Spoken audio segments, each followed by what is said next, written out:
Здравствуйте, уважаемые друзья! С вами я, Юрий Тютченко, кандидат ветеринарных наук, и в этом видеоподкасте я вам расскажу о том, как правильно выбрать сухой корм для собаки и можно ли при этом использовать корма эконом-класса. Наверное, это один из самых важных вопросов для владельцев собак. За рубежом уже более столетия собак кормят сухим кормом. У нас чуть больше 20 лет. Но вопросов на эту тему стало ничуть не меньше. Наоборот, стало значительно больше. В начале 90-х, когда сухие корма у нас только-только появились, то в основном на прилавках зоомагазинов был корм эконом-класса. Премиум-класс, если и был, то в очень небольших количествах. И цены на него были настолько заоблачными, что купить его могли только очень немногие. В общем, корм эконом-класса тогда рулил. В то время очень многие кормили своих питомцев этими кормами. И никто особо ни о чем и не задумывался. Да и видимых проблем не было. И такая ситуация продолжалась лет 10, так это точно, до тех пор, пока рынок кормов для животных из маленького ручейка не перерос в многомиллиардный денежный поток в долларовом исчислении. Тогда и появилась жесточайшая конкуренция, которая во многих случаях перешагнула все этические нормы. Ну а что вы хотите? Там, где большие деньги, там всегда идет жесточайшая борьба за них. Существует куча форумов, на которых владельцы собак, где каждый из которых считает себя знатоком этой темы, яростно отстаивают свою, на их взгляд, единственно правильную точку зрения. Где-то кто-то что-то краем уха слышал в зоомагазине или на каком-то семинаре фирмы, производящей корма для животных. И вот уже готовый эксперт. Хотя зачастую их познания в этом вопросе очень далеки от достаточных. В интернете очень много агрессии и практически все темы обсуждаются яростно.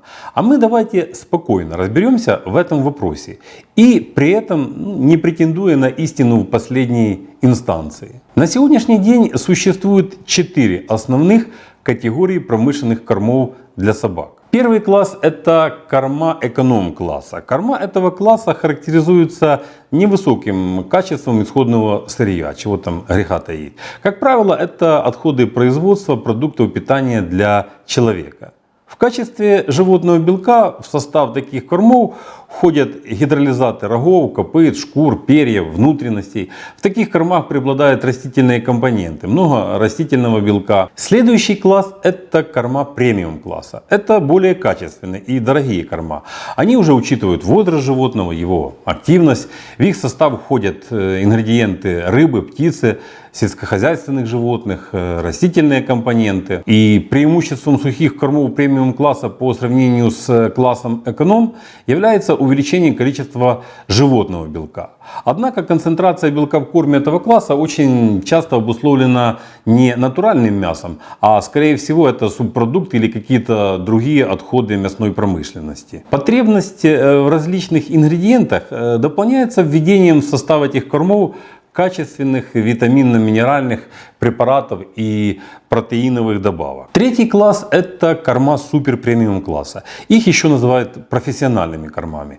Эти корма изготавливают из отборного исходного сырья. В их состав входят мясо и мясопродукты, например, ягненок, лосось, говядина, птица, крупы, овощи, такие как свекла, морковь, рис, растительные и животные жиры. Также в состав этих кормов входят витаминные и минеральные добавки, часто натуральные.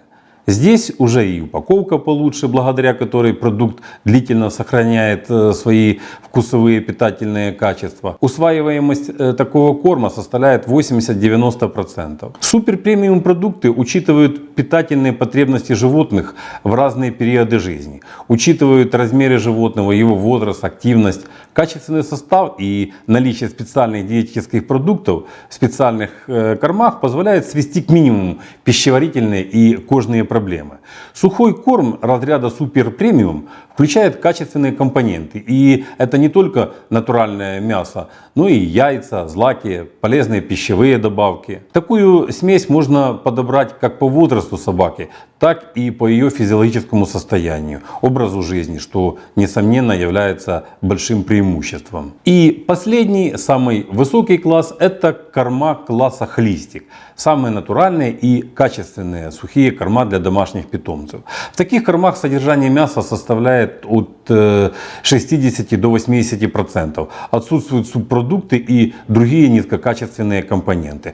То есть при изготовлении этих кормов используются уже не какие-то отходы пищевой промышленности, а высококачественные продукты, которые идут в пищу человеку. В состав этих кормов в качестве витаминов входят фрукты, лечебные травы, овощи, ягоды, экстракты масел. В этом же классе холистических кормов, существует группа так называемых беззерновых кормов, то есть корма, в составе которых нет злаков. Эти корма особенно полезны для собак-аллергиков. Согласно логике, самые качественные корма – это корма классов суперпремиум и холистические. Они наиболее сбалансированы по своему составу и биологически больше всего подходят организму собаки. Не спорю, это так и есть. Но и цена же их почти в несколько раз выше, чем у кормов эконом-класса.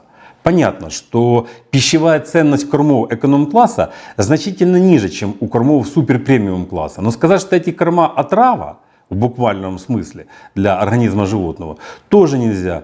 Не видел я, чтобы животные, которые потребляют такой корм, корчились в муках при его потреблении. У меня самого в 90-х кошка питалась только кормами эконом-класса и прожила 14 лет, слава богу, без всяких проблем. Сейчас, правда, я использую другие корма классом повыше. Сказать, что собаки, которые потребляют корма премиум-класса, вообще не знают, что такое ветеринарный врач, тоже нельзя. Поэтому я могу сказать, что разные бывают случаи. Это зависит от многих факторов. И не только от потребления кормов. Этими примерами я не призываю вас кормить своих животных кормами эконом-класса. Выбор корма для животных прежде всего должен базироваться на ваших знаниях состава предлагаемых кормов, и, конечно же, финансовых возможностях. Есть деньги, покупайте корм, у которого соотношение цена-качество оптимальное. На мой взгляд, к таким кормам относятся корма премиум и супер премиум класса. Холистики — это тоже хорошие корма, но там большая доля затрат на маркетинг. Если есть лишние деньги, то покупайте себе и собаке на здоровье такой корм, почему бы и нет.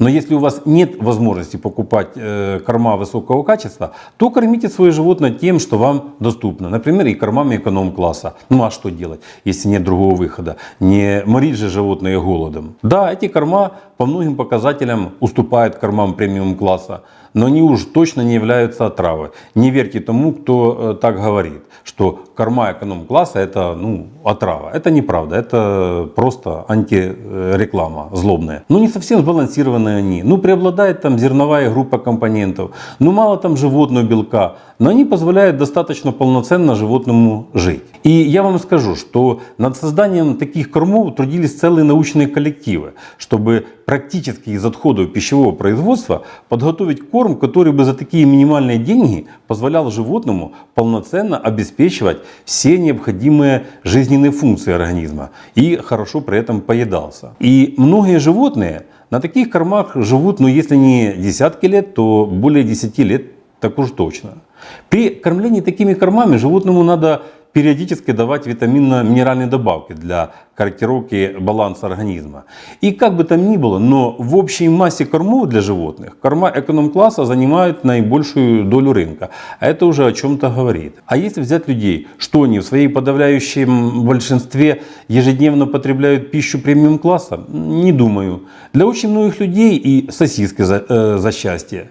Поверьте мне, что дешевые сосиски, которые состоят, как шутят в народе, из сисек, писек и хвостов, по своему составу уступают даже собачьим кормам эконом-класса. Конечно, это плохо.